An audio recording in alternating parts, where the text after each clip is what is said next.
उनकी धड़कन तेज हो सिर्फ जाती थी। उनको उनकी भी यही डेथ भी घबराहट होती है। धड़कन तेज हो गई थी, फिर कंट्रोल नहीं हुई। ईसीजी आपकी नॉर्मल है, ईसीजी में कोई मसला नहीं है, सही। ठीक है, ईसीजी में दिल की धड़कन भी ठीक है। अच्छा, इसके अलावा कोई शुगर वगैरह? शुगर सब काफ़ी अर्सा पहले चेक करवाई, दोबारा चेक नहीं करवाई। अच्छा। हुक्का सिगरेट पीते हैं?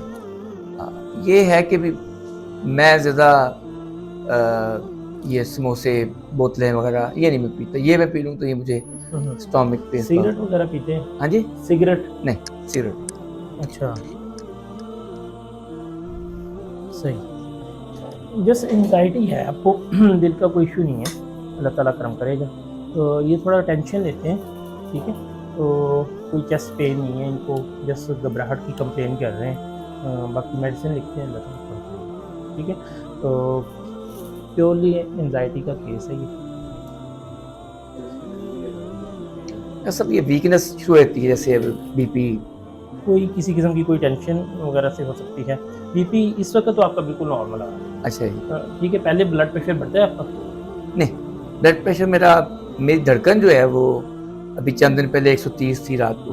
ठीक है। वो उस वक्त मुझे आपने थोड़ा सा बुखार भी हो गया था उस दिन। उस वक्त कोई ईसीजी करवाई?